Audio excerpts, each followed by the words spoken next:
Tell him about the time we faced them. All right. Well, as I remember. At Avenger headquarters. Because united, the Avengers are strong. Hi, and welcome to the MCU D&T Plus podcast with myself, Andy Stead. And I'm Jarian Gibson. And we have got Alex Stroud back with us again. How you doing, Alex? I'm doing great. Thank you guys for having me back on.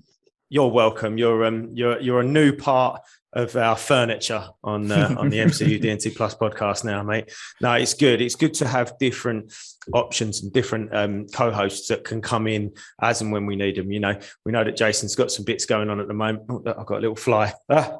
Sorry, I'm being attacked by a fly. Oh no, get out of it.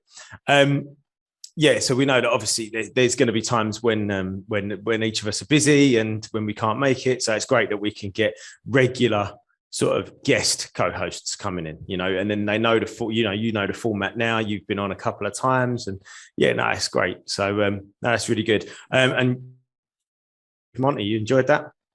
Yeah, I enjoyed the questions last week with Monty. That was pretty fun. I don't know why, but there was just a couple that I drew blanks on that, you know, it was like, I should have known that one, but you know, it's funny though, isn't it, when you put on the spot? Yeah, you put on the spot and you're like, oh, like, I can't wait to take part in one of our quizzes. Like, I keep writing them and I'm like, I really want to take part because I want to see how good I am. Like, I'm really good at picking out all these little details, but how good would I actually be at answering them? Like, that'd be really interesting. But that was funny because, so for the guys that are listening, and that don't know, obviously, if you listen to the last episode, you know that Monty Harry come along with Alex as well. But Jarian and Alex didn't know that Monty was coming on until the last minute. And me and Monty had conspired to come up with questions, although I didn't come up with any questions because I wanted to take part, like I said. But I kind of knew. So these guys, I know, Alex, you said, oh, as soon as Monty come on, I was like, oh, please let him ask some questions. That's exactly what I said. I was so excited because I was like, during the podcast before, that was what I enjoyed at the very end. Was I was sitting there, I was like trying to think of all the answers and everything, you know. So yeah, no, that's good. What we should do, well, I'll tell you what we could do, Joe, and we could nab some questions from some of the previous quizzes. Yeah, and ask a few questions going forward, maybe in some episodes. And obviously, you know, people that have done the quizzes might remember the answers, but those that haven't done the quizzes, they'll have a chance to answer some of the questions. Could be an option. So yeah, that was a great episode, the last episode. Just as a bit of a preview for the next not next week. Next week, we're going to review Shang-Chi, because hopefully everyone, well, we would have seen it at least. But the 3 episodes after that, there's that flies back again. So, been bombarded by a fly. The 3 episodes after that, we're hoping to have some special guests coming along, people that have got different ventures to do with the MCU and Marvel and film, just in general. I won't give away who they are. A, just in case they decide not to bother, but B, just so it's a surprise. But yeah, we should have some special guests coming along, and they can share their stories. So we should have some interesting episodes coming up over the next month. Okay, what's been going on in the MCU world, Jarian? What have we got? We're going to try and buzz through some smaller news snippets, aren't we? Because we've got 2 or 3 big things that we want to talk about. The obvious being the No Way Home trailer. But yeah, what's sort of some of the rumors that have been happening? Well, first of all, it's just been over a year since Chadwick Boseman's passing. So, just over a year. A lot of the stars out there, a lot of his friends have put some post up, just honoring him and his memory and so forth. So it was good to see him in episode 2 of What If. And he's supposed to be back in a few more episodes. So really looking forward to those episodes with more of Chadwick Boseman as T'Challa. So definitely, that was a big. Obviously, it was a big shock because I don't think anybody. There was very little people that knew that he was ill, wasn't there? Yep. Obviously, none of us knew, and it was a big shock. And I guess because he was one of those people that was in the spotlight at the time, it kind of hits very hard, doesn't it? You know, when actors and personalities have sort of taken a step back, either due to their illness or due to just retiring from what they do. You don't forget about them. That's not what I mean. But, when they're not writing, they've not just been in a big blockbuster, it's like, but this was a big shock. But Yeah, no, it's sad. I remember that picture too that was going around of him, that he looked very skinny, very frail. A lot of people judged him, were making memes about and that kind of stuff. And you just never know what someone's going through, So, it's making assumptions and those jokes about that picture, it come to find out he was still pushing through, trying to get things done. And he was very sick. So, yeah, shame. Speaking of Bozeman, Black Panther 2 news. So let's start off with that. Wakanda Forever. So there's a leak that reveals Shuri and Okoye scene details. So they're doing a lot of filming right now in Massachusetts, around MIT area. And it seems like we have Okoye there, we have Shuri there. We also have Riri Williams there as well. So it seems like they're doing a lot of stuff around Massachusetts, around MIT. And to start, the site was able to confirm that Okoye and Shuri and Riri Williams were all on set filming individual scenes. One of the scenes that were reported to the outlet is a simple one, including Dominique Thorne, who plays Riri Williams, talking with another male, presumed to be a fellow student, before walking away and pulling out her cell phone. While that was the only scene detailed, witnesses did see a Dora Milaje, which was separately confirmed to be Okoye herself, alongside a hooded figure walking outside a black Lexus. The person in the hood was seen talking to a crew member who appeared to be Ryan Coogler. Some other screenshots also appear that the hooded figure was Shuri. A big thing to note is that actors are really generally only put into those black robes if there's something to hide in terms of their wardrobe. So the fact that Shuri was one under the robe is intriguing, at least. Could that clear the confirmation of her ascension to Black Panther by lying in plain sight? Because she could have been in the Black Panther costume during that time. Because there's other pictures too of her in street clothes, but the black robe, her in a black robe, that's a hint toward maybe her in the Black Panther costume. Given Riri's outfit, it would seem at this point in the film that Riri Williams is still just a student at MIT. There's a very good chance he hasn't even created her Ironheart armor, which begs the question: is that something fans will even end up seeing in this film? Yeah, I reckon this is just a short, introduction to Riri. Yep. I don't think she's going to be in the movie for much more than those couple of scenes at MIT. Basically, like a cameo kind of type deal. Yep. Yeah, but I think that's a really good idea, though. I think we was talking earlier on in the group, weren't we, Alex, about I know you were saying about Moon Knight potentially. No, it wasn't you. It was Jamie. I was talking with Jamie, and he was saying, Jamie's reading. So Jamie, one of our admins on the group, he's currently reading My Life as a Weapon, Hawkeye run by Matt Fraction. And anyway, he was saying, I won't go into it too much, but there's a scene where there's a party where loads of rich people go to the party, and there's like kingpins there, and I think the hood's there. There's loads of quite a few people that have just got loads of money all at this party. And he said, what a great way that would be to get sort of a lot of quick little cameos in. And he said, I wonder whether we could see Mark Scepter, at this party in the Hawkeye series, just as a little, there he is. And I really like that idea, though, that these characters can come in, like Riri. Maybe she comes in for 10 minutes, if that, on screen in Black Panther. This is who she is. And then, we'll get her again in a, few months' time in her own project. Well, it is rumored that Kingpin will be in Hawkeye. It has been rumored. So maybe the same party. Who knows? Yeah, there you go. Yeah. There you go. Anyway, carry on. Letitia Wright was hospitalized for an injury on set. She sustained a minor injury while filming a stunt, said the Marvel spokesman in a statement. She is currently receiving care in a local hospital and expected to be released soon. Is that another hint towards that she could be the new Black Panther as well? Because, up until now, we really don't see her perform a lot of stunts in her roles, not in Black Panther, the first movie, not in Infinity War, not in Endgame either, where we've seen her. So it's interesting that she's doing some stunts and that she got injured doing stunts. So, and then last bit of news on Black Panther Wakanda Forever. There's some hints about an underwater crime scene, casting for 2 scuba divers with complete scuba gear equipment to be divers at a crime scene, not in the water, but nearby a crime scene, as if they're getting ready to go in. must have complete scuba gear. So That's interesting. Yeah. bring your own gear. Yeah, but it's interesting though that hinting towards some water stuff right there. Yeah. We know Namor, we know Atlantis. It's been rumored that Atuma and Namora as well, so it kind of fits there. I didn't know this, and I'm sure I mentioned it. So I've got really itchy ear. Sorry, and I didn't know this until recently. There's Europe's biggest underwater film set, about 5 minutes, south of me. It's Europe's biggest underwater film set. It's literally just around the corner. I didn't even know it existed. It's been there for about 10 years, and I never knew it was even there until very, very recently. I think it was like this summer. And I was like, wow. And they've what did they say? They've filmed there some Bond. They've filmed some Bond there. They've filmed who was there? Tom Cruise was there. They filmed something else there on it. But basically, they've filmed a load of stuff there.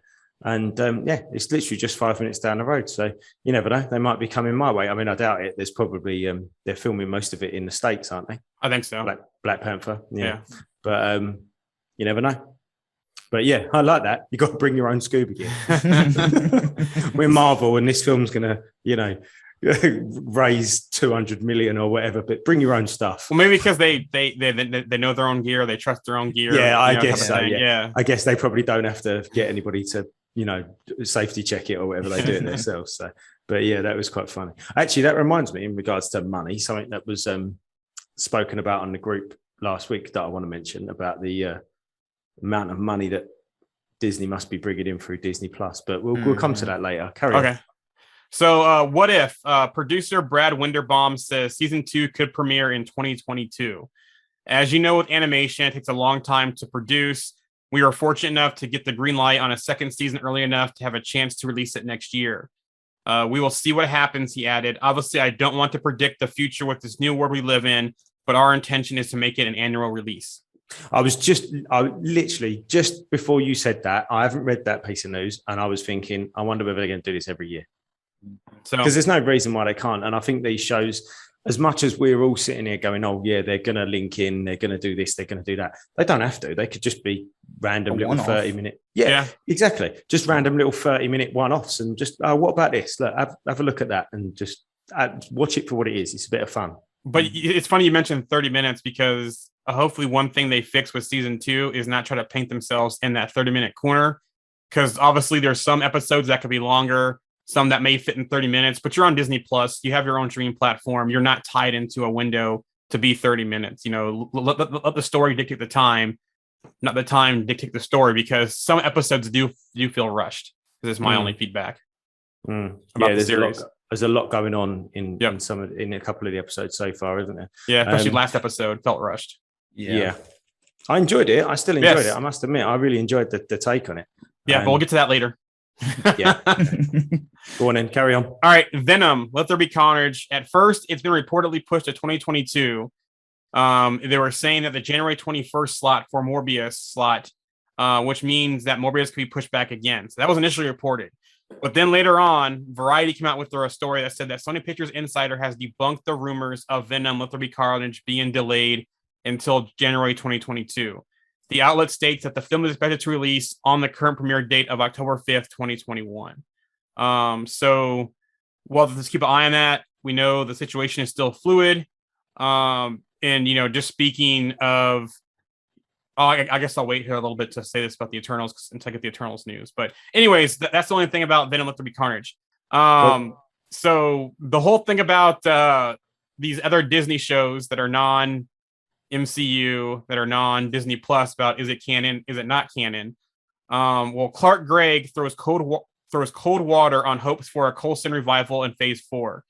I can't wait to see the Eternals. I can't wait to see Shang-Chi. I just love the way they're expanding the MCU, said Greg.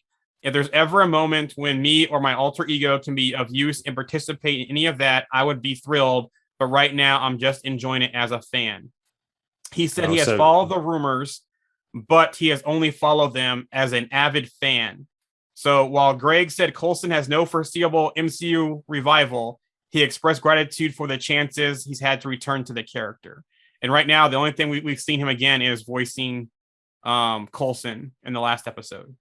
So that's a shame. I really like Coulson. I thought he was a really good character. I thought he was that sort of gel, wasn't he, in phase 1? Yep. That gelled them all together, and there's no reason. Well, I say there's no reason why they can't bring him back. He's obviously dead, but that doesn't stop anybody. Yeah, the main MCU, Loki kind of said it too. The main MCU timeline, they were there for a little bit, and then Agents of Shield kind of diverged heavily. I'm on the on the side. I'm all for bringing the characters over and reusing the actors, but leave the stories behind. Yeah, don't try to mold things. Don't try to mold things. Just bring a new story so they fit into the current MCU. Yeah, that's. I mean, like I say, I quote it all the time, but I can't. Well, I say I can't find the article. I haven't actually gone back in and looked for it, but I'm sure Feige said about the Netflix characters. He said if we're going to use any of those actors, we'll use the actor as that character, but not with that past. So they're not. It's still Charlie Cox as Matt Murdock. Yep. But it's not that Matt Murdock. It's just it's Matt Murdock now going forward. And I reckon variant almost. yeah. And I think that was probably before. I'm sure I probably saw that before Loki even come out. So yeah, maybe that was kind of what he was thinking. Yeah, then he hinted too that they're focused on Disney Plus being connected and didn't really say anything else. So that was kind of an indirect hint. And then you had, was it the Russo brothers or was it Gunn that said that those other stories aren't canon as well? So yeah, I did see something like that. What you just said there though about the Disney Plus shows linking in, and I've seen a lot of discussion about them. People saying, "Oh, they're not going to do anything big in any of them shows because the quote unquote casual viewer or moviegoer won't have seen the shows when they go and watch the movies." And I don't know. I'm not sold on that idea. I think we've already seen some big things going along in the shows that are going to affect the storyline going forward. And I think that Marvel have kind of gone, well, actually, this is what it is. You could probably come and see the movie without have seen in the shows and you could still enjoy the movie. Yep. But if you've seen the shows as well, you're going to get a more in-depth experience. Experience. Yeah, because what's going to happen when all of a sudden White Vision shows up in a movie? They're like, where'd that come from? Well, you watch WandaVision, you got White Vision. Or when they first see He Who Remains, or then you kind of flashback as we start doing multiverse. Well, He Who Remains showed up in Loki, and then you're going to see the Power Broker possibly another movie and all that stuff. So, or I'll tell you what, on that, I'll go into this money thing because it won't take long. So there was a question brought up, and I can't remember. I'm really sorry if you're listening. I can't remember to the member who brought up the question. Was they were basically asking how did Disney earn any money off of a show like Loki? Because they said it was like something like 25 million an episode or something like that it cost them to make. And then there was a bit of discussion going back and forward. I mean, I personally chimed in with, well, it's probably from subscriptions and then merchandise, I should imagine. And then somebody else come in with some actual figures, which was far more helpful than my stupid comment. And they basically said, like, there's 116 million Disney Plus subscriptions, right? So if they're all paying $7 a month, that's $665 million a month, right? Which is like $10 billion a year. Yeah, so they're making their money in space. So that's just on the streaming service. Yeah, that's just on Disney Plus. That is literally just on Disney Plus. Like, we're not talking about any movies. We're not even talking about going beyond Marvel. Yeah, Premier Access even. The theme parks. Yep. All of the other stuff that they've got going on. It's insane. So you think if they earn $10 billion a year just from Disney Plus, they could afford to make 3 Loki shows a month and still earn profit. It's an insane amount of money. And they add the merchandise in too as well. There you go. Yeah, exactly. So it's an incredible amount of money. It really is. And then that then just sort of highlights, okay, we're thinking, wow, it costs $25 million to make one episode of Loki. And you're like, well, that's a lot of money. Well, no, not when they're getting $665 million a month in subscriptions. It's nothing. It's pocket change. Yep. It's insane. Absolutely insane. So speaking of movies and speaking of Disney Plus, Eternals movie reportedly delay reportedly hinges on another Marvel release. And that Marvel release is Shang-Chi. So all eyes are on how Shang-Chi does at the box office. I know some early reports right now already tracking 60 million opening weekend for Shang-Chi right now. But what happens with Eternals, whether they try to stream it or whether they try to delay it, it's all going to see on the payday of Shang-Chi. Okay. So- Am I right? Did I hear you mention to me in a message the other day, Jarian, that there's a holiday over in the States for you? Yes, on this Monday? weekend is Labor Day weekend, so Right. 3-day So weekend. you've got a 3-day weekend. So I guess that helps Yeah. take-ins at the cinema. And what are restrictions like over there? COVID restrictions at the moment? Is there anything in place, or is it all kind of what you want? Not really. Everything is pretty much open still. There's mask recommendations. I know some areas have mask mandates. But right now, I believe most of the mandates apply to school right now, not to actual going into locations. So Right. it's more of optional for the mask right now. Is that So- countrywide, or is that just where you are? What about you? Where you are, Alex? Oh, I was gonna say my state actually just switched to the requirement for masks. Oh, okay. So yeah, so it's pretty much like everywhere you go, there's a sign up on the door. It's like, hey, wear your mask. Like you're not allowed beyond these doors if you're not wearing a mask. Yeah. So yeah, I mean, and that just started like 2 weeks ago, I think. So Because obviously we've got here there's nothing at the moment. There's no restrictions. There's recommendations for mask wearing, but that's it. But we know that over in the Philippines, the cinemas aren't open. Yeah. And a lot of other places, cinemas aren't open.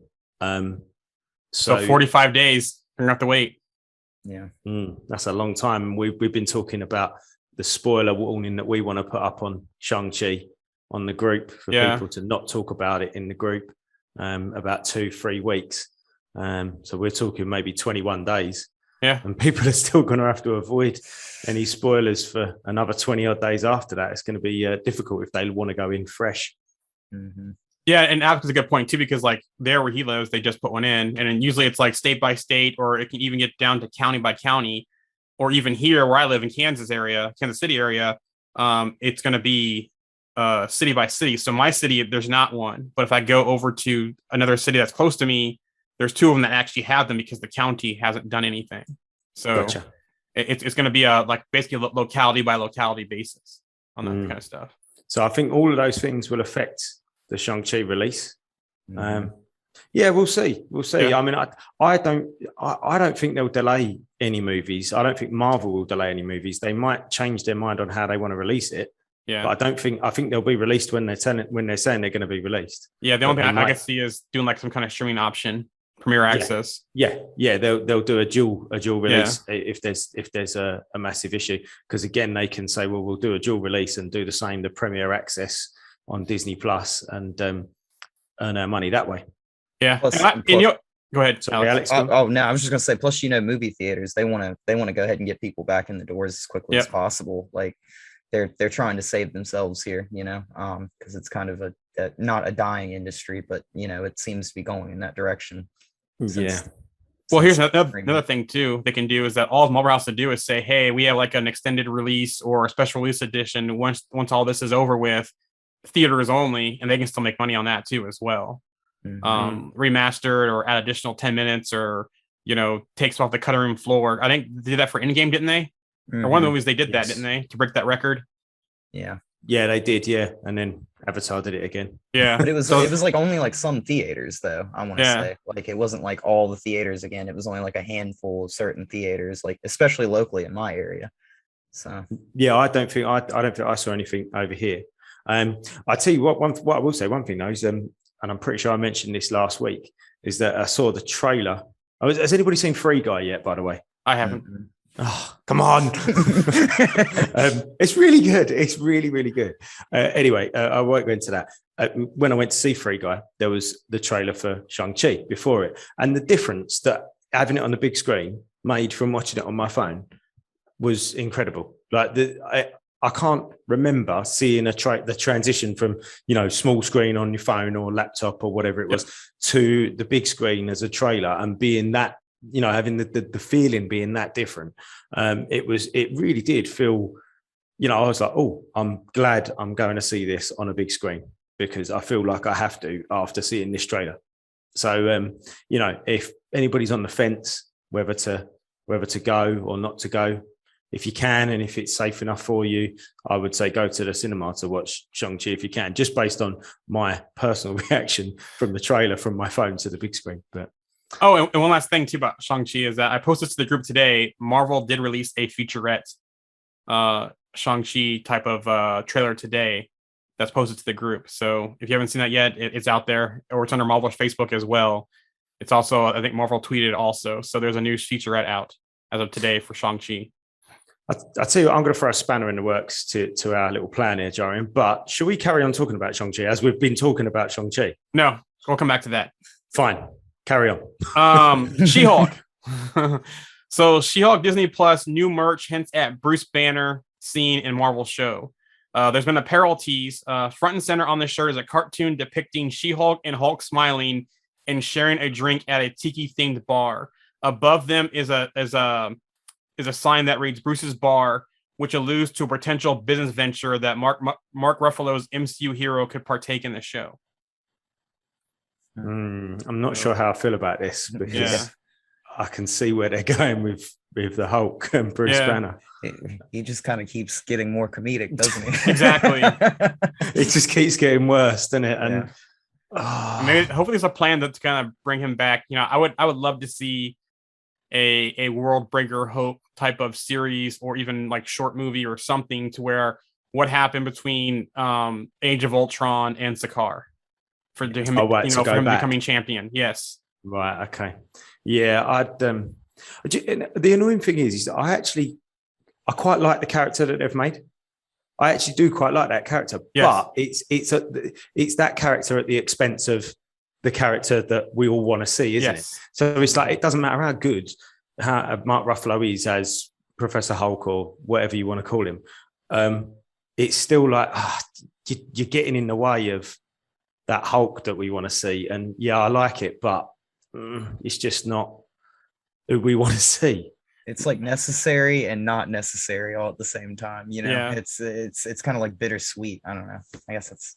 Is it still to do with the it's the distribution rights, isn't it? I believe. Between I'm not sure yet, because we're seeing bits and pieces of Hulk stuff in Disney Plus shows. Mm-hmm. So I'm not exactly sure about that. I think that Universal may have to like first write a refusal to distribution possibly, but I'm not sure. But if I was Marvel though, I would just keep doing stuff on Disney Plus, since it seems they can do it.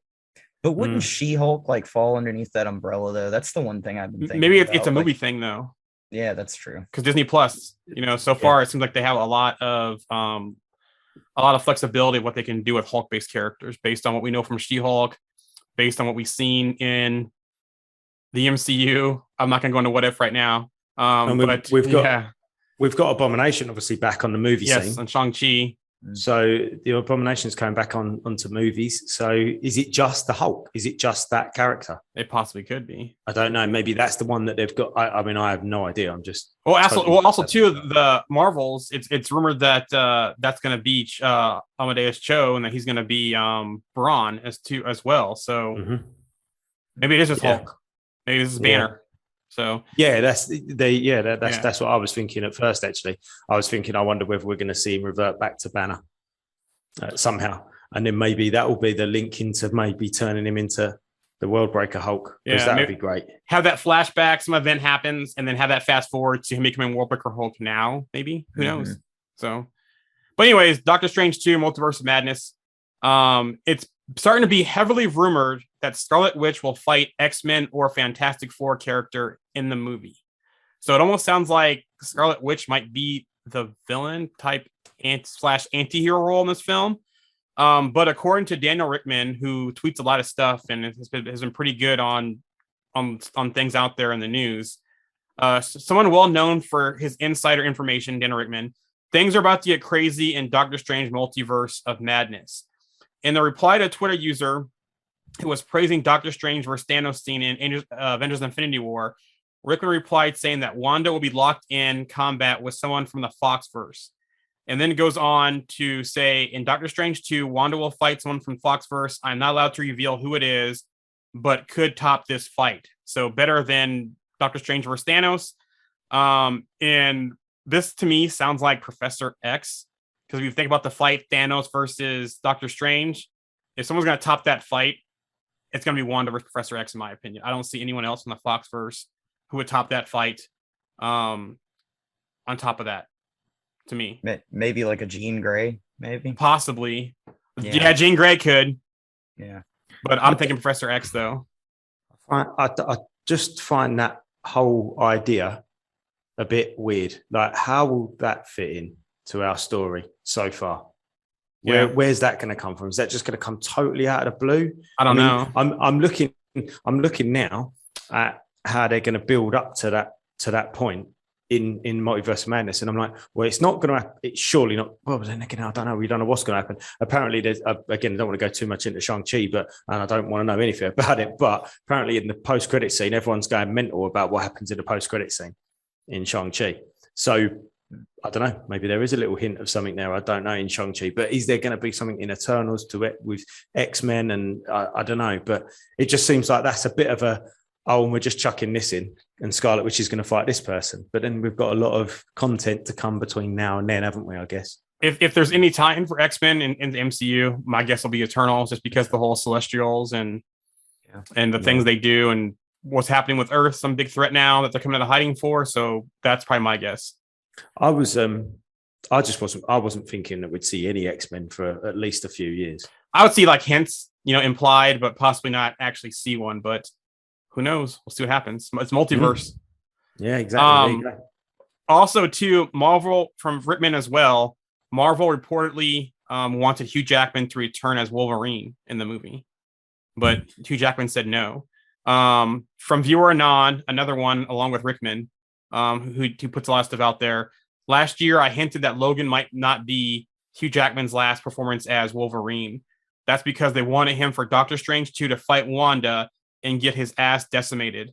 Apparently didn't end up happening. Movie insider Daniel Rickman responded to this claim by simply tweeting, "Yup," hinting that this was indeed the original plan for Doctor Strange 2 sequel.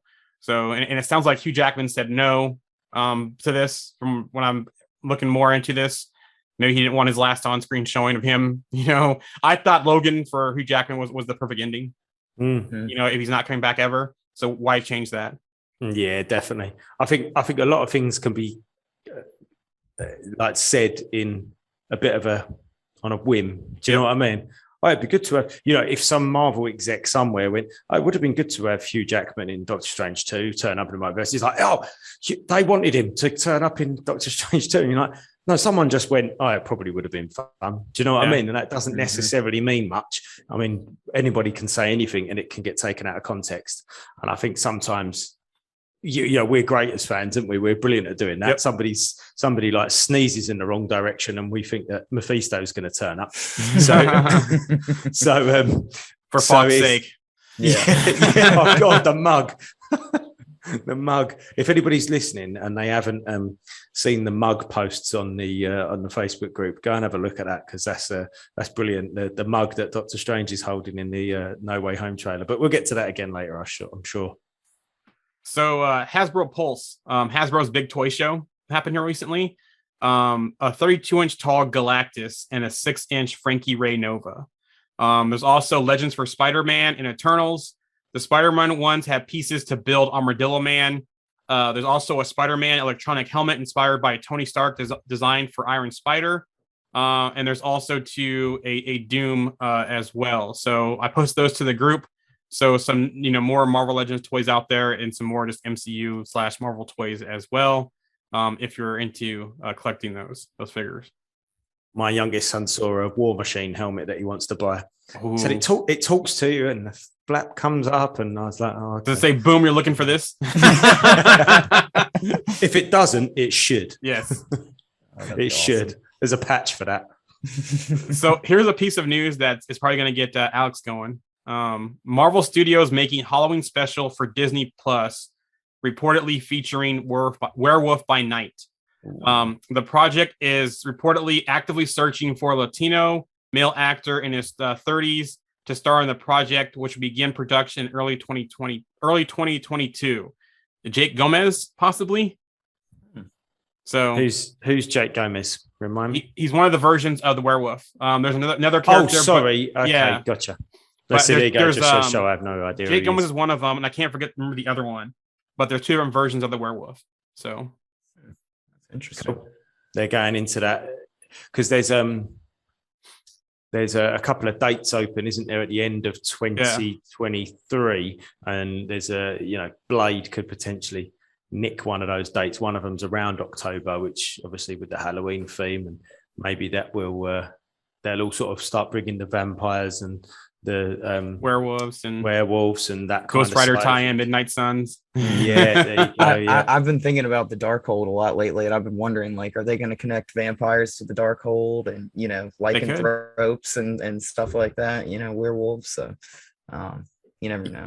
Yeah, I reckon they'll package all of that whole side of the universe into that, witches, werewolves, vampires, all of that kind of stuff. Maybe even some stuff from Moon Knight if they decide to go down that kind of, ancient Egypt kind of route as well. Mhm. Monsters and what were the big three? Wizards, aliens. What's the big three? What's Falcon's big three? Wizards, aliens, and AI or Robots. robots. Yeah. So they're definitely wizards. They fit into that bit. Androids, aliens, and wizards. That's what it Yes. There you go. There you go. Androids, aliens, and wizards. Yeah, wizards. That's it. Darkhold. There you go. And speaking of Midnight Suns, there was the teaser that video game coming from Marvel. So Yeah. They didn't they put the trailer up and then take it down again? yes, something? but then they put it back up. So Okay. I don't know if it was like a timing thing or what, but it's back up, and so there is a Midnight Suns game coming from Marvel. Cool. I just hope it's not like the Avengers game. What's this new one that everyone's playing that's just come out this last week? Oh, it's the one on the cell phone. What is it called? I'm gonna look at it real quick and I'll tell you. I actually started playing it the other day. Marvel Revolution, I think is what it's called. Okay. And Right. I started playing it the other day, and it's got this like really long intro, and you get like, I don't know, 30 minutes in, and you're still like looking at cut scenes and stuff like that. And I didn't make it through the tutorial, and my phone dies, and I have to restart all that again. And I was like, Oh. no, I can't do this again. From what I understand, it's a bit of labor of love.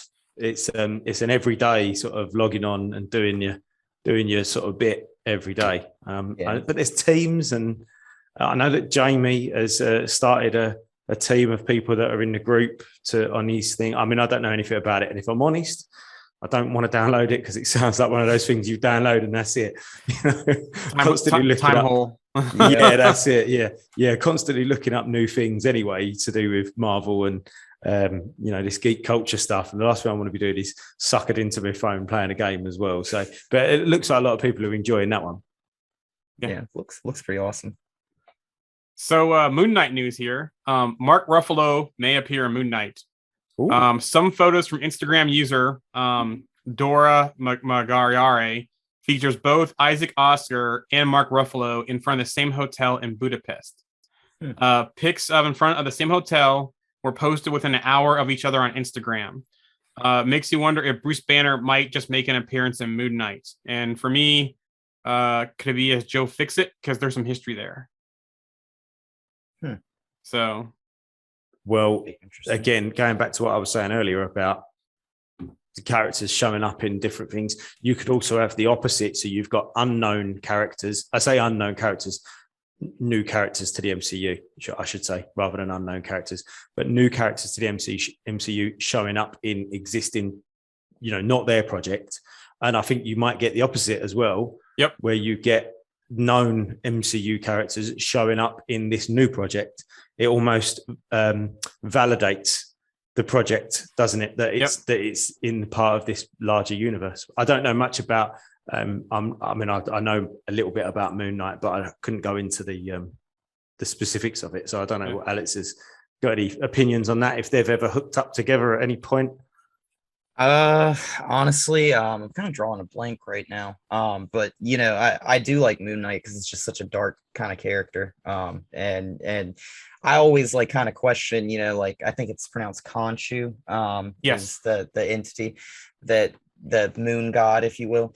But I always wonder, is that technically really a part of his personality, or is that something, and I wonder if they'll play with that in the show. Is that going to be something and how they'll end up doing that? But yeah, I'm really looking forward to that. So have you seen both in the movie Split?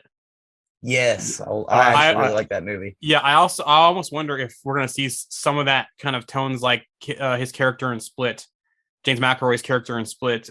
If he's gonna have that, because Moon Knight has those multiple personalities, dissociative personality disorder type of thing. So I wonder if we're gonna see almost some Split vibes in Moon Knight. And I think they called that that personality he had at the end the Beast or something like that. Yep. And You can't beat the Beast. yeah, yeah. And so I mean they could totally go that like, hey, this Moon Knight is the Beast or Yes. Khonshu is the Beast, whichever you want to do. But nice. All right, Captain Marvel 2. Lashana Lynch, Maria Rambeau, addresses Captain Marvel 2 return. She says in an interview, "You'll have to ask Marvel Studios president Kevin Feige that. In fact, I should ask Kevin Feige that, but you never know. Weirder things have happened in the franchise. I had a wonderful time on the first one, and it would be great to have a wonderful time on another."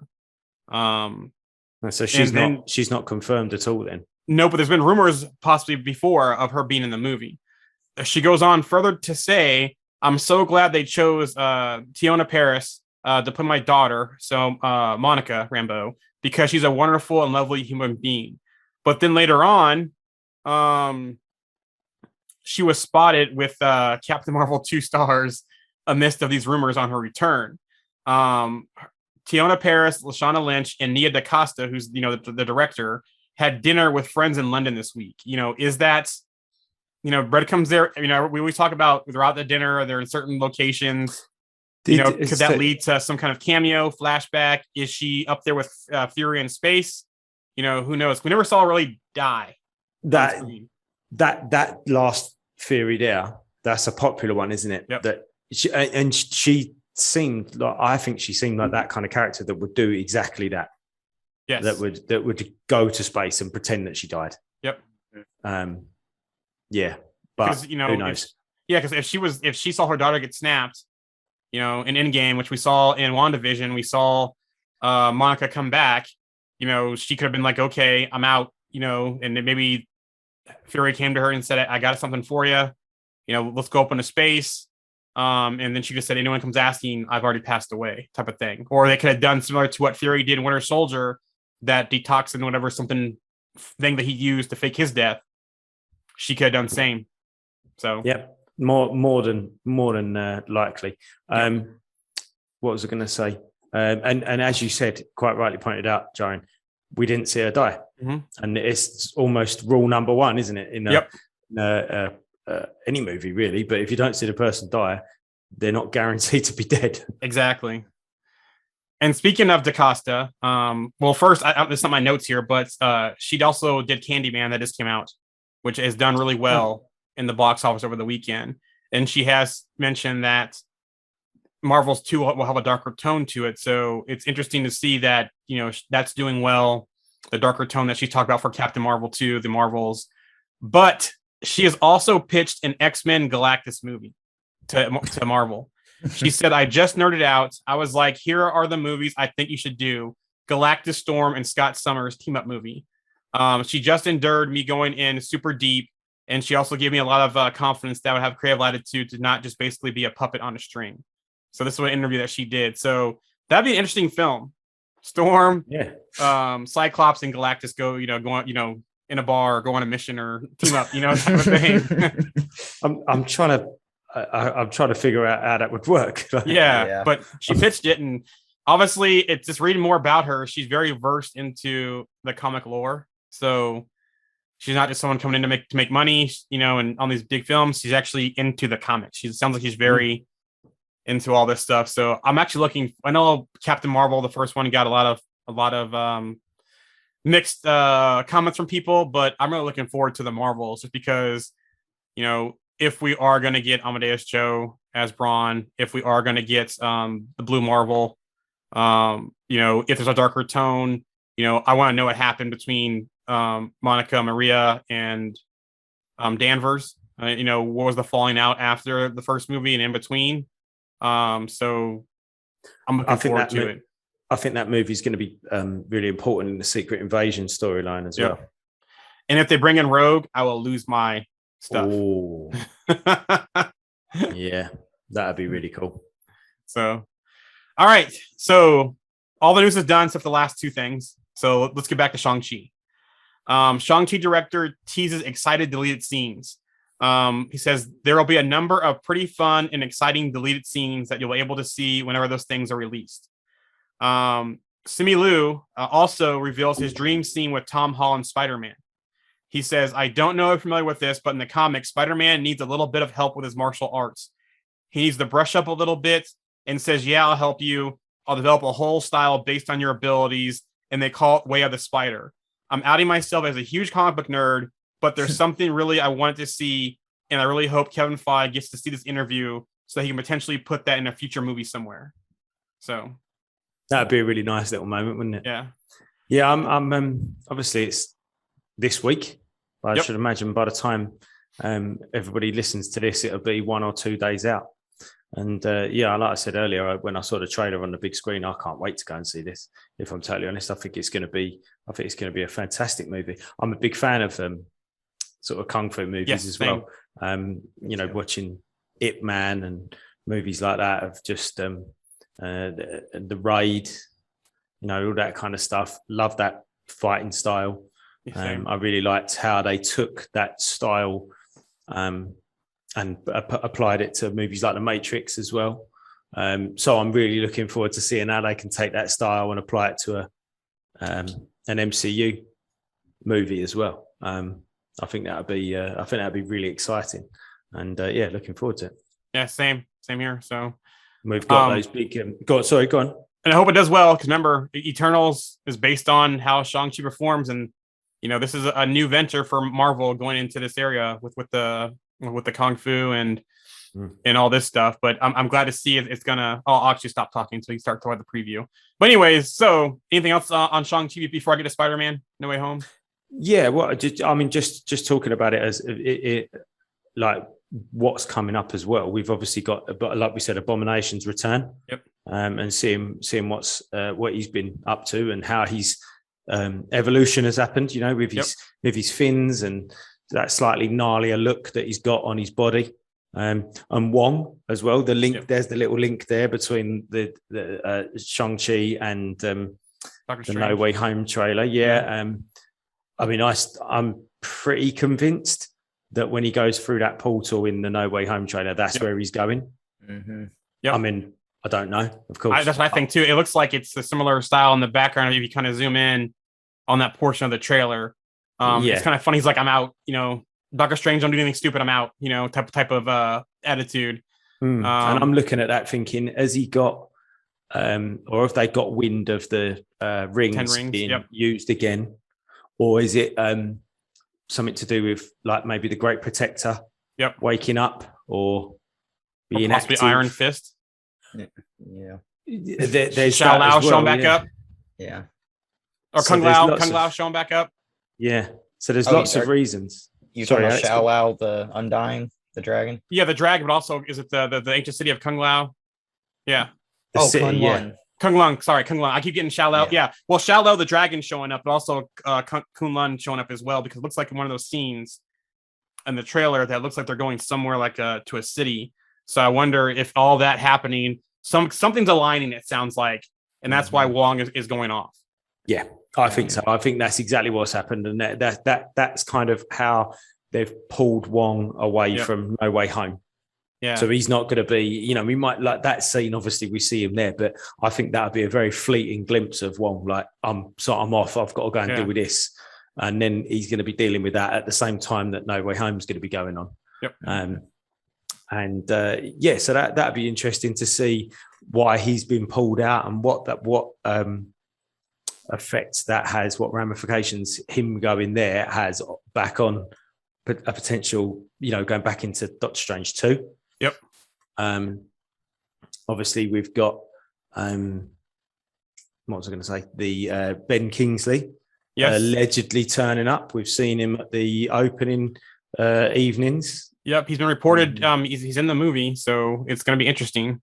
And they've just on Disney Plus, they've put the short. All Hail the King. Yep. Yeah. I was just going to mention that.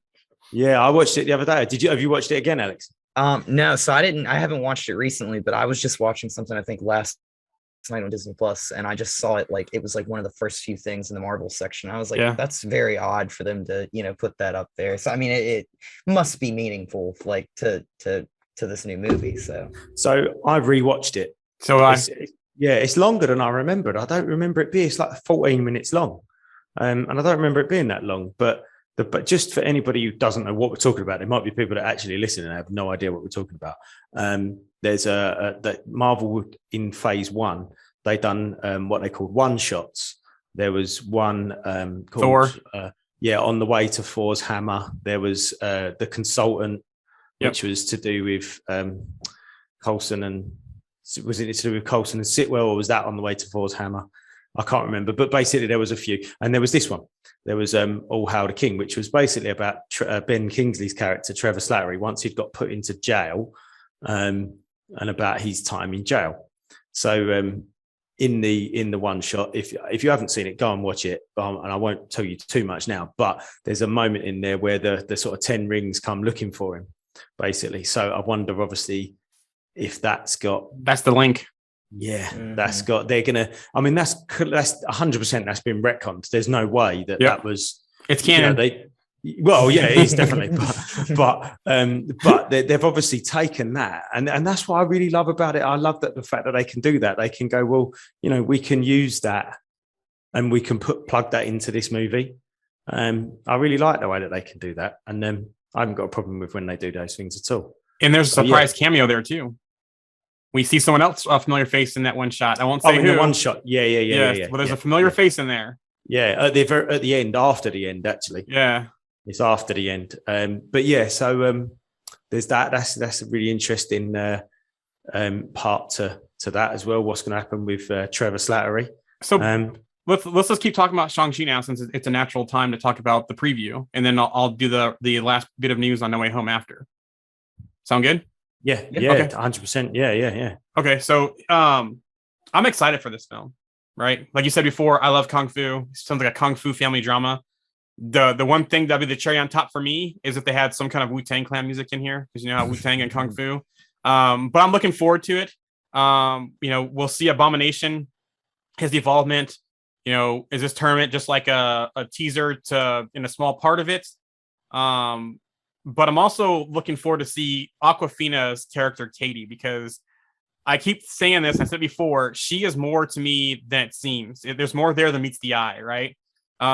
Because it sounds like she could be from wherever his mom is from, in the monks that we see in the trailers, the same kind of red. We see her later on in the same kind of red outfit that you see the monks wearing later on in some of the trailers. So, and she has a bow too as well. So I don't think that she has all of a sudden picked up skills, and became, be able to fight alongside of them. I think she's part of the, maybe on his mom's side, keeping an eye on him, befriending him, getting close to him, making sure that he's protected, while he's still trying to basically kind of figure out who he is and who he wants to be. Yeah, so, I didn't even pick up on that until you said that. And although I'm not bothered either way, I can see that might be where they're going. It's like that companion character, isn't it? Like you said, there's not necessarily somebody who's trained, but it's a watcher type character. But later on, you do see her in one of the posters too with that bow and in that monkish outfit. So there's something there. Another thing I noticed too from the trailers is that the jade amulet that his mom talks about in some of the trailers, Shang-Chi has it, but you also see his sister have it as well. And so I'm looking forward to seeing how his sister plays in, because while he's gone, is she like, the favorite to his dad? And then when he comes back, does she go from one side to the other? What's going on there with the sister? So we know there's gonna be a lot of family drama in this movie. Mm-hmm. Could there be two, you think? I mean, possibly. Could they each have one, Yeah. I'm quite looking forward to seeing Death Dealer on film. Yeah, I mean that costume looks fantastic. So I'm really looking forward to seeing that come to life. Yeah.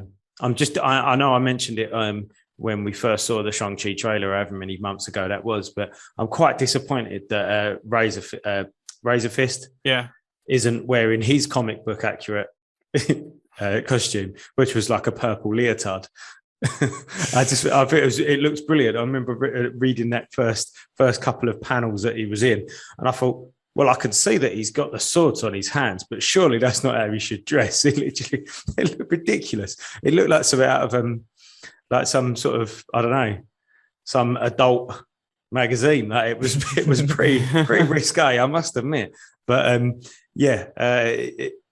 looking forward to seeing how he's portrayed as well. But I should imagine he's probably kind of just like a bit of a henchman. Yeah, mercenary type. Yeah, that's it. I can't imagine we'll see too much of him. But you mentioned Death Dealer, which makes me think too is that we only see Death Dealer face painted in certain shots. Is there going to be some kind of surprise reveal with Death Dealer? Because you usually know when there's something like that in the trailer that there's some kind of twist or surprise reveal in the movie with that person. Mm-hmm. Yeah, that's very true. That's very true. We know. Well, let's not talk too much about masks, but we know what happened in the last movie when there was a mask involved. So we won't get too much of that. Moving on. I know that's your favourite saying as soon as we go into that. So I stuck a post on the group the other today. Was it today? Yeah, it was today. Basically saying if space was to cameo in Shang-Chi, I'd lose my mind. Go. And then just thought I'd see what we got. And Alex here said John Walker because he can't get enough of him. You never know, though. He might.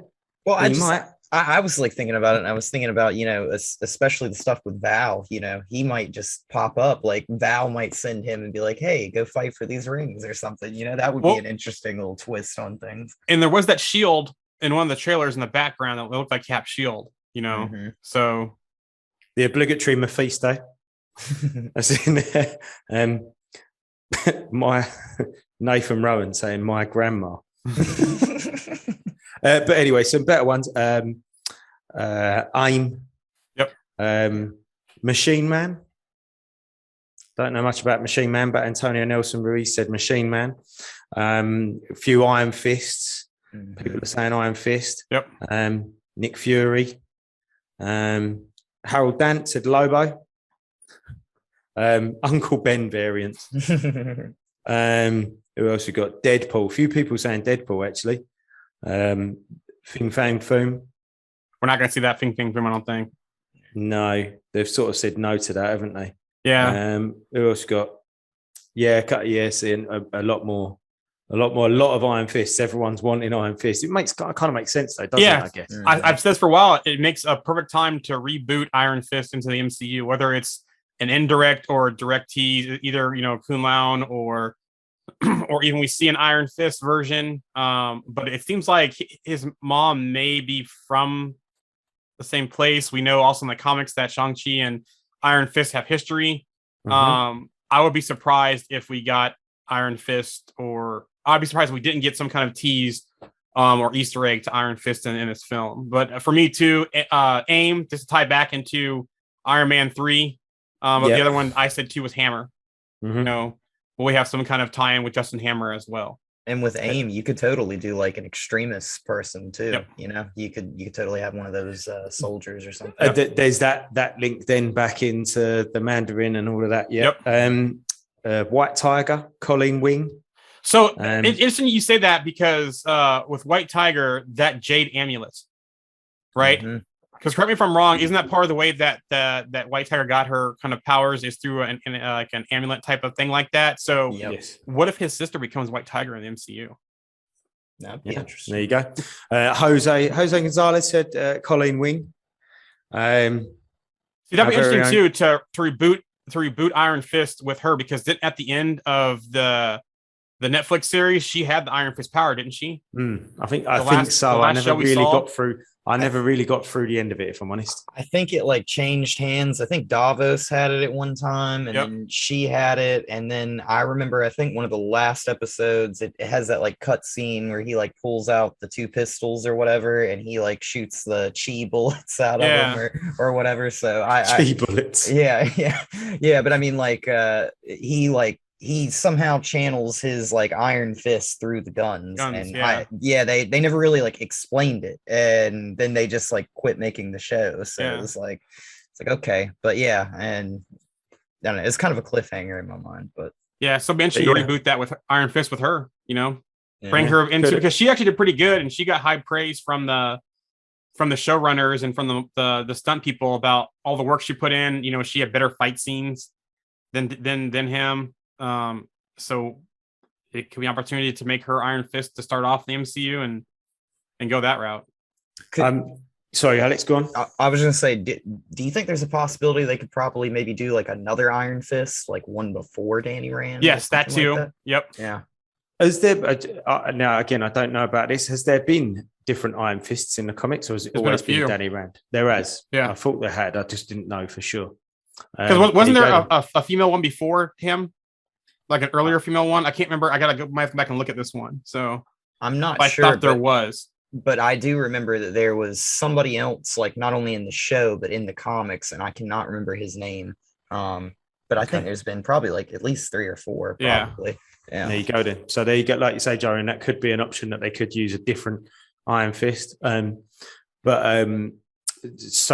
going back to what I said earlier, apparently, and again, I'm I know it sounds a bit crazy because I'm sort of on here doing this and on the group and speaking to you guys and that, but I try and stay away from as much information as possible and certainly spoilers. But apparently the end credit scene or post credit scene or mid credit scene has got everybody really, really excited. Yeah, So, to me it almost sounds like it's going to connect the dots with another mm, MCU, and I wonder. Here's my thinking: since the 10 Rings, this is alien, it's magic, it's that kind of stuff. Could it be Doctor Strange? Could it be Wanda? Could it be Mordo? So I'm trying to think. It won't be Wong because Wong's already in the movie. So he's already in the movie. yeah. So for one of the credit scenes, if it's fans going really crazy, it's got to be someone big with magic. And so to me, it's got to be Doctor Strange or Wanda showing up because those are the two biggest magic ones that we know of right now in the MCU. Unless we do get some going on the Val train. I don't think Val will be that exciting though. Right, maybe not Val on her own, Mm-hmm. but maybe Val, Yelena, and Alex's punt for John Walker Yeah. turning up and Yeah. speaking to and getting Abomination on board and starting that whole Dark Avengers / Thunderbolts, route going. I mean, you imagine seeing that team up there, even just those 3 or 4 people, and that could be quite exciting to see that. They could like just continue the recruitment with her, like kind of throughout phase 4, maybe just slide in characters here and there. And yeah. Mm. I don't know. To me, it has to be someone coming after Shang-Chi, and it has to be someone magical for me to hear people get that excited. So, Yeah. which leads to the question, what if this ties into Multiverse of Madness? Because we already know that Wong is there, Yeah, and what if at the end a portal opens up and it's Wanda or Doctor Strange saying, "I need your help," and it's him getting, it's like say Shang-Chi and Wong are talking, then a portal opens up. And he's like, "Wong, I need you," and you come with us, type of thing. yeah, it drags him back through. Yeah. Yeah, potentially, or that could be a bit of a callback to Infinity War. Yep. Another Like one when he too. does it. What if it's actually on Iron Fist? Yeah, there you go. Yeah. What was his name? The actor. Oh, No, I don't think it'll be Finn Jones. I think Finn Jones. it's That's it. pretty much reported that if they're bringing back any of the actors or actresses from Netflix, that him and Michael Coulter were pretty much out. It sounded like from all the reporting. So I don't think it's Finn Jones. It's a shame. It's a shame for them, especially if they have to sit there and watch Charlie Cox and I can't pronounce Kingpin's name. Oh, Vincent D'Onofrio. D'Onofrio, yeah. Yeah. I mean, I suppose that it's just business, isn't it? But it's still, that's going to be harsh for them to sit there and have to watch that, I should imagine. But hey ho. Yeah, I mean, I think overall, really looking forward to it. And we're going to do a review episode special, aren't we, next week? Yep. So hopefully, like I say, I know I'm seeing it on Friday, 4:00 Friday. I'm there, IMAX. So looking forward to that. But we'll whenever we've all watched it, us guys, we'll do a review episode and give everybody our thoughts on that. And obviously, when we do come to doing that episode, if you haven't seen the movie, don't listen. Any other last thoughts on Shang-Chi before we go on to the last piece of big news that we was going to talk about? You know what would probably get fans going wild if it's a big name actor playing Iron Fist. Yeah. Or maybe it's Colleen. I think depending, but then again, I don't suppose I don't know what fans have watched it. If it's Colleen, I think it's got to be, your hardcore fans that know who that is. I think unless it's. Oh, my bad, Andy. Go ahead. No, go on. No, go. I was just gonna say, I think it would be so hard to keep that quiet, though. Like if they had, a big name actor stepping in to play Iron Fist, like I just feel like that would have been leaked already, or somebody would have said something about it, or like I don't know. Unless they did they pulled a full masked singer on them. Have you seen that? You've got that show over there, haven't you? The Masked Singer, where they wear a jumper that says "Don't speak to me." They've got a hood on their head and they've got goggles on. Like they walk them in like that, and it's like genuine. Like only one person on the show knows who this who these people are. Like, literally nobody knows who they are. It's quite incredible, actually. I mean, I know it's obviously not as big game as a huge, million dollar movie, but still, it can be done. You know what would be really cool? Ghost Rider. Yeah. We're just throwing in that. You know what would be really cool? Yeah. Just keep getting excited. Yeah, I mean, you know what? Anybody would be cool. We're at this point, I think we'd go mad for anybody, wouldn't we? Really? Yeah. It's like, everything's exciting, isn't it? Yeah. No, it's all good. It's all good. Right. Should we move on to No Way Home? Talking about the No Way Home trailer then. Okay. So Spider-Verse writer reacts to No Way Home rumors. So Christopher Miller, back in May of 20, he tweeted this: "We pitched the Sony brass an ambitious tag involving Spider-Ham, Toby, Andrew, and Tom. They felt it was too soon.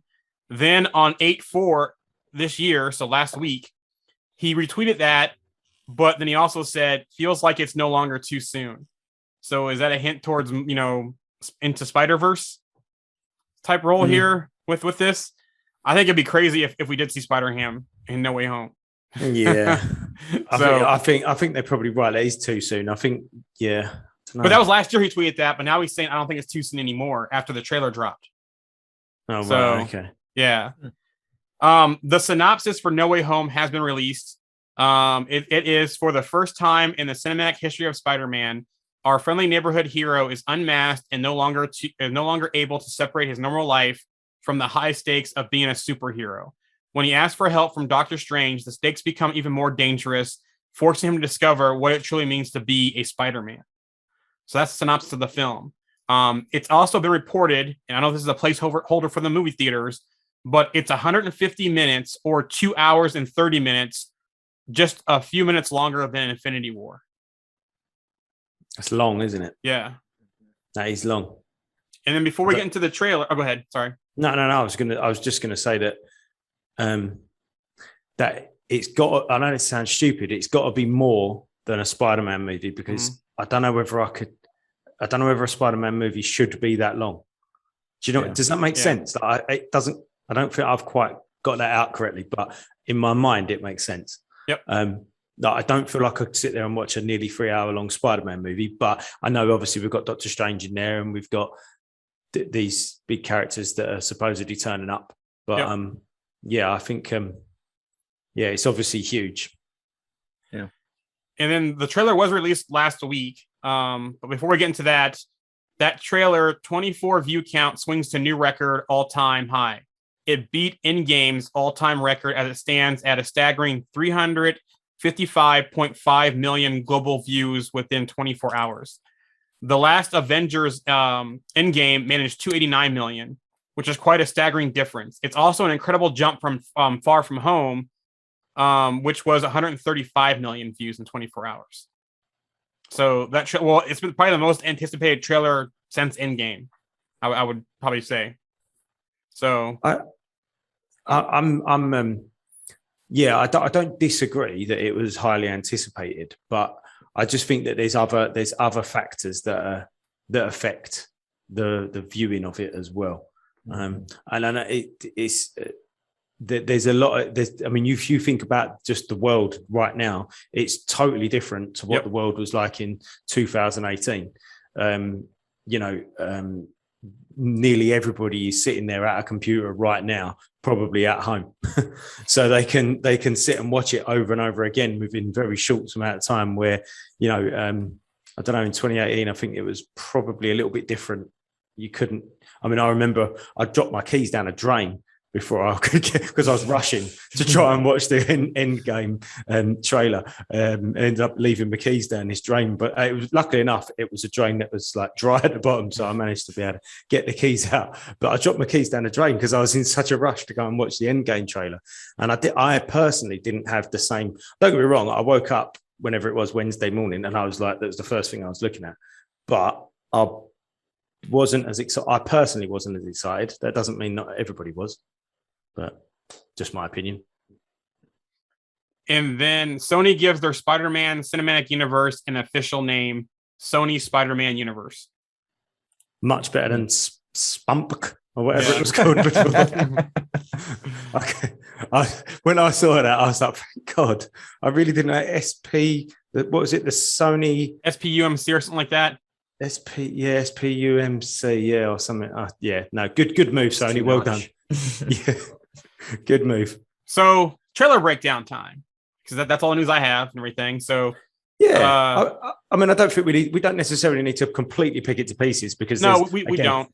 Like we said before, there's other podcasts, other channels that are doing that, and we don't particularly want to do that. But just generally speaking, what did you guys think of it just as a trailer? To start with, what did you think of it, Alex? Just as a trailer. So I actually liked it. The part I hate to do this, but I instantly went back and watched Spider-Man 2 after seeing Doc Ock. Best and villain. that's just. Yeah. I love that film. It's like one of my favorite Spider-Man films. It's just a classic to me. But I as soon as I saw him, I just thought about Tobey Maguire stopping that train, and that was what popped in my mind. I loved the trailer. I was a little bit in shock when I saw the pumpkin bomb fall out. I was not expecting that. I was a little caught off guard, and then there's all the other things that you see throughout the trailer that's kind of like some little Easter eggs or some little hints to things that I'll let you guys talk about as well. But yeah, those were the two main things that really stuck out for me. What did you think of the trailer just as a concept, Jarian? I liked it. Doctor Strange seems off to me in this. I know we had a conversation about this in the group, but something's there. I don't think it's Mephisto. I'll just say that right out now. If it's not Doctor Strange, I could see Nightmare. I also could see Xandu as well.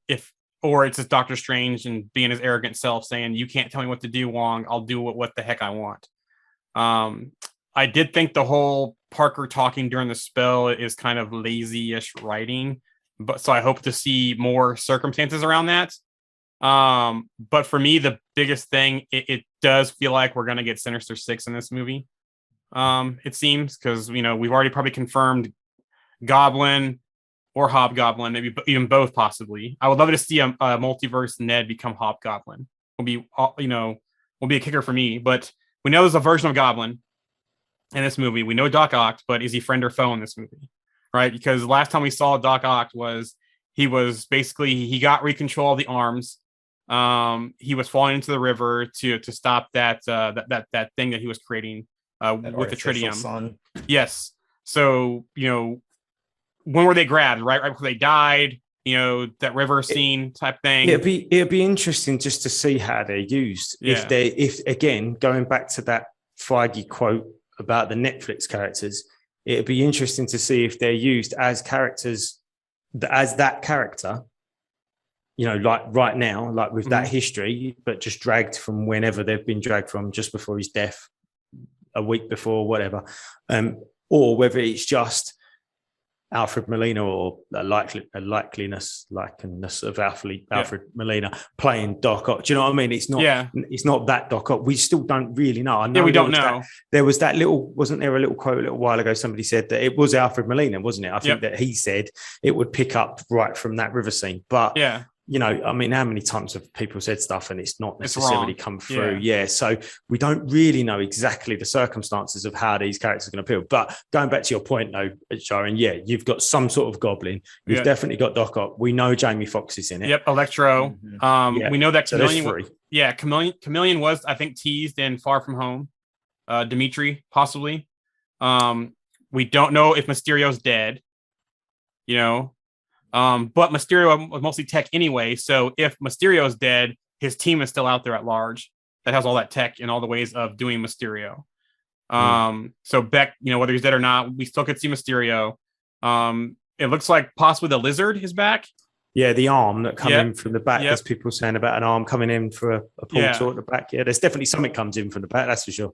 And there's that one scene that looks like it's electricity and sand Yeah. in the trailer. So Sandman. And then, you know, will we see anybody else like any other villains come out as well? I don't think we'll see anything with Venom. I don't think we'll see anything with Carnage. I agree. I'd take Scorpion. Yes, you know? we know that Mac has been teased. There's the Lego set that looks like it could be a Spider Slayer, it could be Scorpion, and one of the Lego sets out there that's teased. But for some reason, I don't think Doc Ock is a foe in this movie. He might be more of neutral. He might be more of a friend. I don't know. It's interesting to see how Doc Ock angle comes into this. Mm. Going back to the spell thing, Mhm. when he cast the spell. So my view on it is that I think it's a spell that probably was dangerous. I think Wong was probably right, but with his arrogance and with his skill, I think it's probably a spell that Strange could manage. Yep. Fairly comfortably. However, and I'm still on this train that I believe that that spell being cast, and I know that the TVA works differently and time works differently, blah, blah, blah, but Sylvie killing He Who Remains and something to do with Wanda, not necessarily when she becomes Scarlet Witch with the fight with Agatha, but maybe something later on, maybe that moment when she's reading the Darkhold and she's hearing her children, maybe some moment there, they all happen at the same time, which is why the spell goes wrong. Because the multiverse has been ripped open and it just can't take it. The Wanda and Agatha thing there, it seems like in Far From Home that Far From Home is months after WandaVision because JB Smooth's character does mention witches and that kind of stuff. So I'm not sure if it lines up with the WandaVision, but it could line up with Sylvie and the whole multiverse thing with He Who Remains type thing there. So yeah, I reckon that it correlate. would have been an easy. I think my point I'm trying to make is I think the spell probably would have been an easy thing for Strange to do. Almost but not strange. Unless it's not Strange. I don't know whether they'll. Maybe they. But will it go also down could be that route, Strange I too don't know. to saying that and he wants to teach Parker a lesson. But yeah, you know, maybe. This movie has some undertones of One More Day, comic book story. It does have tones of Civil War, but also has tones of you know, Xandu and Doctor Strange and Spider-Man as well from the comics. So there's some themes going on here that might hint at what's going on there. Yeah. It'll be interesting to see how much they reveal in another trailer. I don't think we'll get one. I was going to say if they release one. You know, maybe a featurette type thing, like you know, just before it comes out, or another teaser. But I don't think we're gonna get anything much more. It's almost September. The movie's in December. You know, they cut that trailer pretty close already to get the marketing amped up, and which is kind of weird though because all the toy leaks, Legos, Funko Pops, you know, Marvel Legends figures, just all the figures in general out there. You know, I think Marvel kind of maybe it wasn't Marvel, maybe Sony had their hands tied, but I feel like they should have got ahead of some of these things instead of letting all this stuff linger out there. Yes, when the trailer finally dropped, it did go big, but I don't know. There's some marketing issues here for me with it. There's definitely some sort of timing issues because the talking about the Funkos for Eternals, they were only released last week, weren't they, Alex? And then but the trailer was obviously released 2 weeks ago. We got our first trailer back months ago, though, didn't we? For the Eternals, the very first trailer was released weeks and weeks ago. But the Funkos were only released, or the images of them were released after the second trailer. Yep. Yeah. So, we've got we had Funkos and, like you say, Lego and Legends figures, all the toy bits, weeks and weeks before the first No Way Home trailer. So definitely some timing issues there. Whose fault is that? Who knows? Is there a reason for it? Again, who knows? But I do worry about Happy Hogan though, because there is going to be some tragedy in this film. We know that's going to happen. This way it's been teased in some of the interviews that have happened, and there's that trailer shot of Happy. I think he's in a vehicle. We see all the laser beam red lights. Maybe it's early on after Peter's exposed. Who knows? But could this mark the end of Happy Hogan in the MCU in this film? It could do. Like you said, I think we need some tragedy. Yeah. Peter's always surrounded by tragedy, isn't he? Yep. Every movie there's tragedy. There's both of the other franchises. We had Uncle Ben, and the franchise with Garfield. We had Gwen Stacy and her father. So Parker really hasn't had tragedy yet in this one. Yeah, we're post. Do they mention Uncle Ben in the Holland ones? Don't think so. Yeah, I think he had like a briefcase with his initials or something on it. Okay. Yeah, but we haven't seen that tragedy though inside of Holland's Parker Spider-Man. So Aunt May, Happy, MJ, Ned. Because Ned, one thing that's weird about Ned is that Ned is pumped up, or he's not pumped up, but he's very thin and he's working out and gotten in better shape. And is that kind of foreshadowing an evil arc with Ned and him becoming a version of the Hobgoblin? So, well, sorry, do you know what? I was sitting there thinking, what is he going on about? So the actor that plays Ned, yes, has lost some weight. Mm-hmm. He looks like he's hitting the gym. He's getting a bit in shape. Okay, gotcha. I see what you're saying now. Yeah, it could be. And then the last thing I'll mention about the trailer that stood out is that Flash Thompson has blonde hair, and it looks like he's standing with Parker. Yeah, well, he loved him, didn't he? He loved Spider-Man, but he didn't like Parker. So it's no, but then now they're the same person. Yeah, now he knows that they're the same person. Has he kind of gone, well, Yeah. I've always. It looks to me he's that kind of arrogant kind of person who would go, no, I've always liked you, Parker. Do you know what I mean? Yeah. I've always been on your side, and Peter's like, yeah, of course you have. Yeah, thanks. And Flash Thompson does become Agent Venom in the cartoons and the comics too. So yeah, that's right. Yeah, he does. So, So it'll be interesting too for me, past the time of the trailer, is how this movie plays out, the post-credit scenes, what they're going to tease going forward.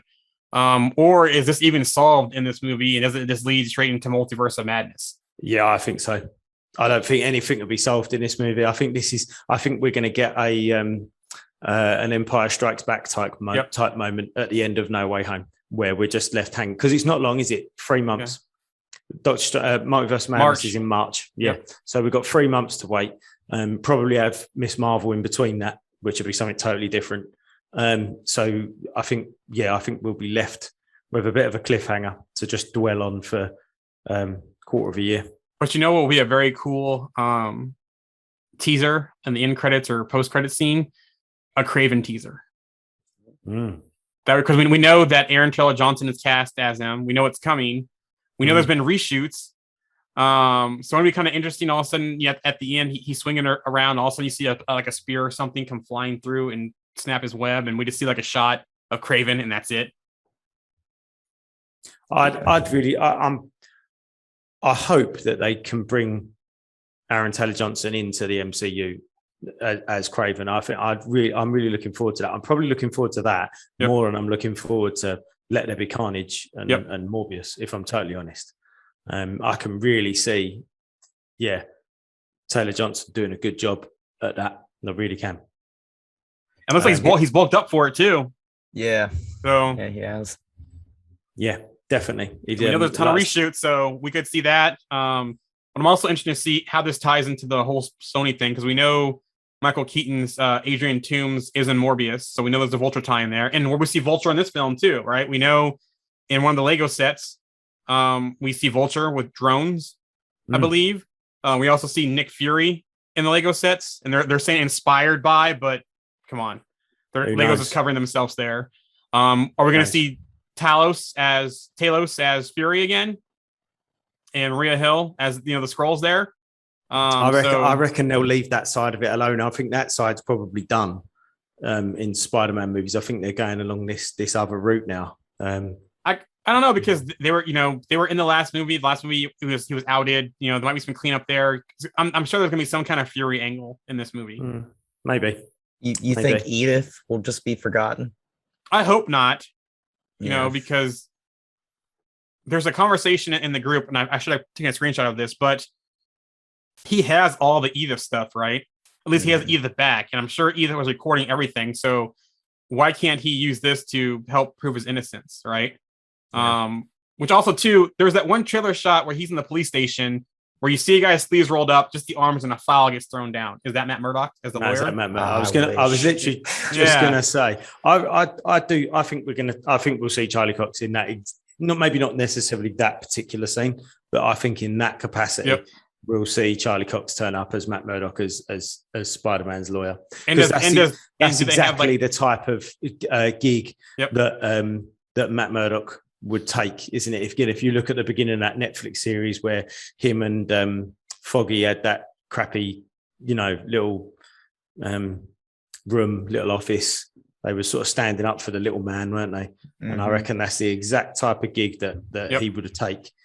Even if that's not the same character, they've not taken that character's history from the Netflix shows. I still think they'll take that persona. Yeah, I mean, Foggy. They practically worked for free in a lot of those episodes. For people, like, they were just doing it out of the kindness of their own heart. So yeah, they were. Yeah, that's right. Okay, I mean, we've covered a No Way Home trailer pretty well there, to be fair, considering we said we wouldn't do a breakdown. But to be fair, I don't think we have done a breakdown. I think we've just spoken about what we enjoyed about it. Yeah, that's it. All the little breadcrumbs about it. Well, we've been chatting there for about an hour and a half, I think now, guys. Yeah. So I think we've touched on most of the things that we wanted to touch on today, especially the Shang-Chi preview and the No Way Home element to this one, because obviously those are the pressing things. But yeah, it's been another good chat. Has anybody got anything they want to add before we sign off today? I don't think so. No, apart from Alex buying another 50 million Funkos. Oh, hey, wait a second. We didn't even talk about the What If episode. Oh, we didn't. No, we didn't. Let's quickly graze past that then. So yeah, what if episode 3? I know that there's been some conversation about the fact that it was too short for the amount that they tried to squeeze in, and I kind of see where people are going with it. But I think because it was a story, or all stories, that we were very familiar with, for me, I didn't feel like it necessarily needed longer. But I can see the argument. I can see it as well. Go ahead, Alex. Oh, I was just gonna say, it felt like a crowded episode. Like, there was just so much happening in it, and it really, like, kind of, I guess, like, they talk about like Fury's big week and stuff, as like that's kind of like what that's kind of like a parallel to that entire episode. Yep. But it's one of those things where it's like, even that would have been so much better as an hour. Like, 30 minutes, it was like just one thing after another, and it never slowed down, and it ends, and you're just kind of like sitting there like, what did I just see exactly? But like when it started with Tony in the donut shop, I did not expect it to go that way right off the bat. Like, it was a big change, a big curveball for me. So yeah, I thought it was an interesting spin on Fury's big week type of thing. It was interesting the route they took with majority of the core Avengers getting offed in the episode. It seems like, I think it was a little bit short, and I feel like with them having Disney Plus, they can let the episodes dictate the length, not dictate the length of the episodes and then the 30 minutes. But I did like the dark spin on the series, right? So, Hank Pym's basically the villain in this episode.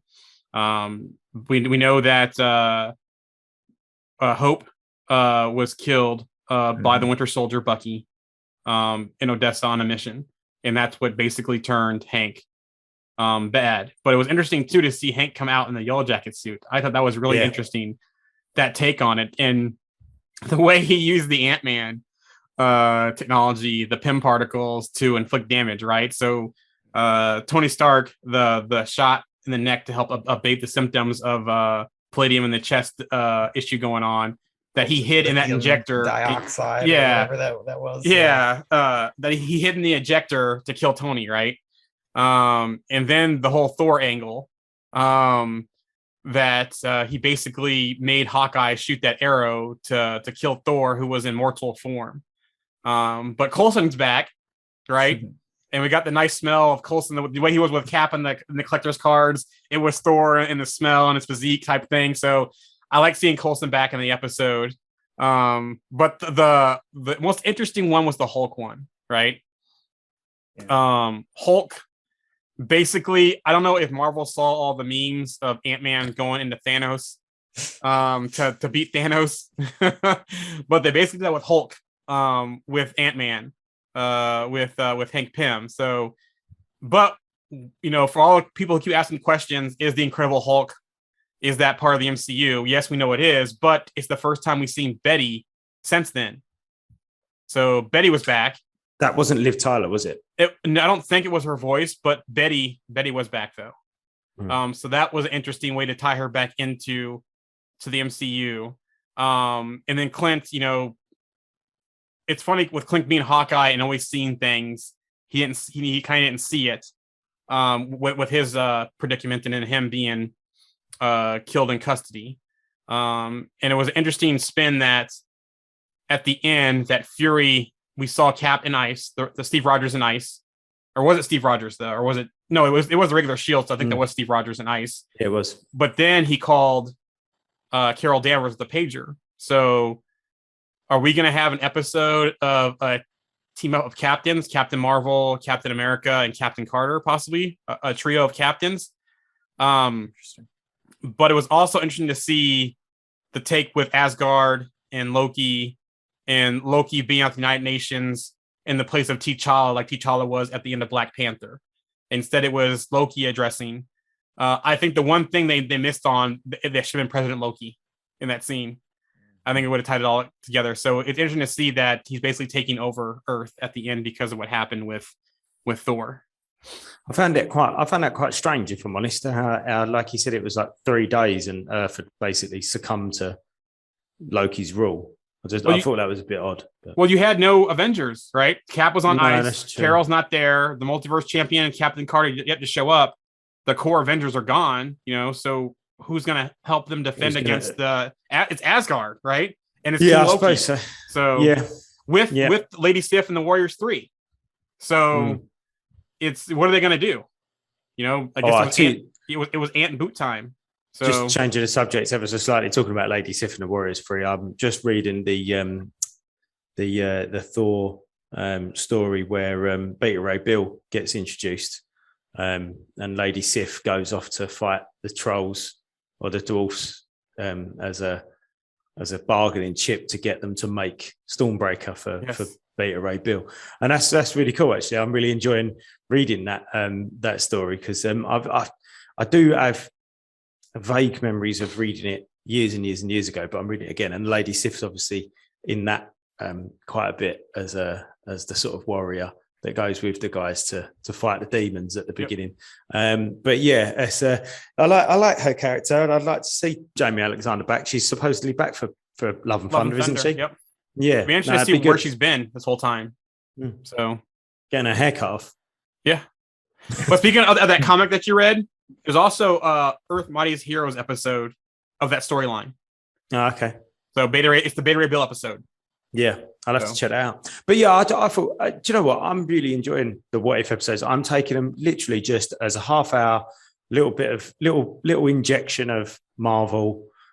I'm not taking them too seriously. I'm not even thinking about them too much. If I'm honest, I'm kind of just going, this is fun. I'm going to sit there and have a whiskey while watching this. So, I'm just excited to see how they tie back into the main timeline because we know it's coming.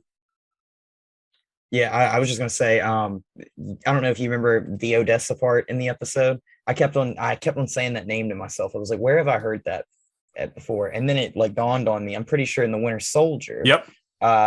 Natasha talks about how she took a bullet in Odessa from the Winter Soldier. Yep. So I was like, wow, I wonder if that's what what killed Hope, like Winter Soldier. Yep, they That basically was they that- basically switched. They switched her instead of her being there. Hope was there on a mission. Yeah, it was that mission. Yeah, that's cool. Yeah, that's a great catch there, Alex. Actually, I just like all those little throwbacks. I mean, we had, instead of having an elevator scene, with Captain America, we had Black Widow in the back of the van. Yep. So that was really cool. That was We had really cool Rumlow. little throwback. Yeah. We had Rumlow. My shout for the Punisher. Yep. Frank Grillo. He was back. But like I say, I've been quite enjoying all of them. I'm looking forward to this week. This week's Doctor Strange, isn't it? Yes. We've seen parts of it, and I wonder if this Doctor Strange episode will tie back into No Way Home at all. The way he is in No Way Home. Yeah, I think, like you just said, Jarian, it'd be interesting to see how much they take from What If and put into the live action stuff. If it's just references to some things that have gone on, or whether it's actually storylines. So it'll be interesting to see. The biggest rumor out there right now, and that's been a steady rumor, is Captain Carter showing up Multiverse of Madness.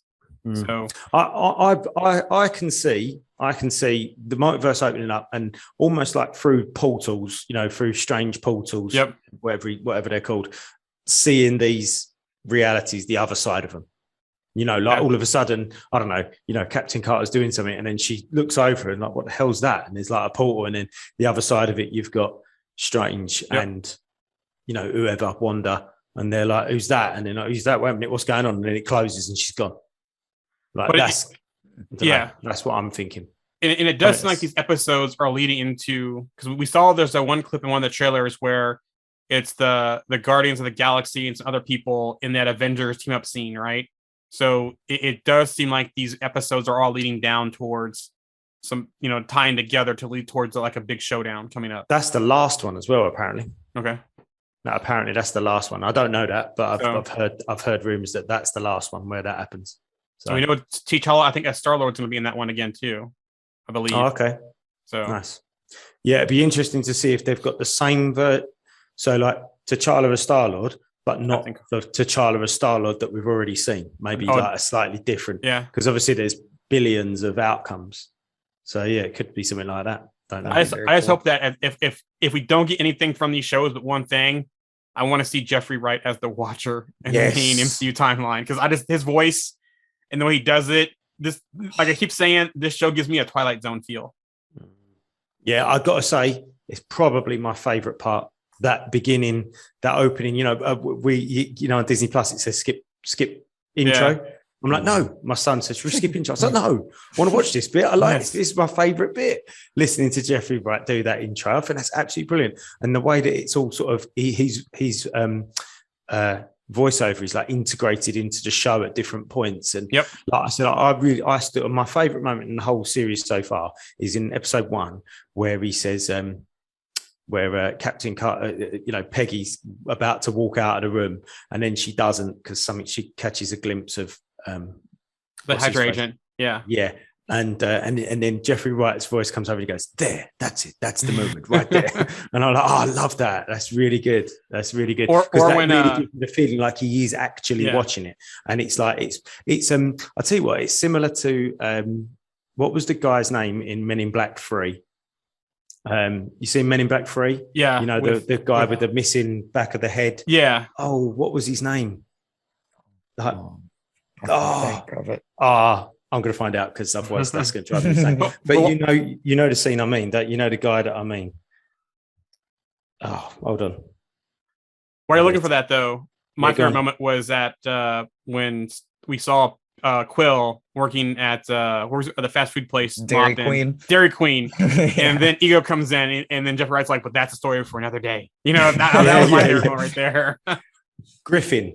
In Men in Black 3, Griffin, and he goes, "Oh, this could be the universe where he doesn't leave a tip for his pie," and then he looks up and there's like a meteorite coming towards Earth, and then Tommy Lee Jones' character comes back in and goes, "Oh," and puts like the $1 down and goes, "Oh, almost forgot," and then the Griffin goes, "Oh, thank goodness!" And then like the meteorite goes back to space, it like hits a satellite and goes off to a different direction. Yeah, so I like that. I have that feeling about like the Watcher, like he's literally watching every possible outcome at the same time. And it's almost like he enjoys watching them. You know, he's like, yeah, that's the little moment. That's what happened. You know, that's another story. This is, you know, I really like that. But yeah, excellent.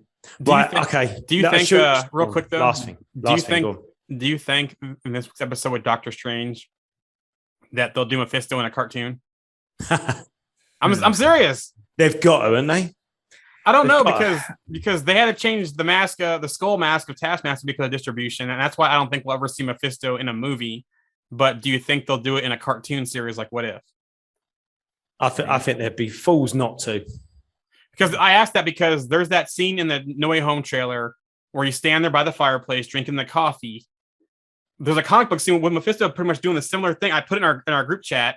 Mm-hmm. So that would be an interesting time to do it on What If. Because I don't think we'll ever see it in a movie. I don't think we'll see something like that. Yeah.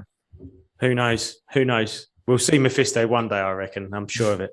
Look, that's a long old conversation there, lads. Yep. Hopefully people are still with us. I don't mean they're dead, but just still listening. But no, look, thank you for it was a good chat. We broke a lot of stuff down there, got through a lot of information. So thank you for coming back on again, Alex. It's been a pleasure. Yeah, thank you guys for having me again. It's always a joy to be on. Anytime, mate. Anytime. Yeah, we'll catch you next week with our Shang-Chi review episode. We'll probably do a special episode for that so that you don't have to listen if you haven't seen it. So we'll just do an episode on Shang-Chi review, and then anything else that's happening next week, we'll do a separate episode so that the guys just can listen to the normal stuff without being spoiled on Shang-Chi if they don't get a chance to watch it. How's that sound, Jarian? All right. Sounds good. Good. Excellent. It's been a pleasure. Guys, thank you very much for listening. We'll see you next time. Why don't you tell them about the time we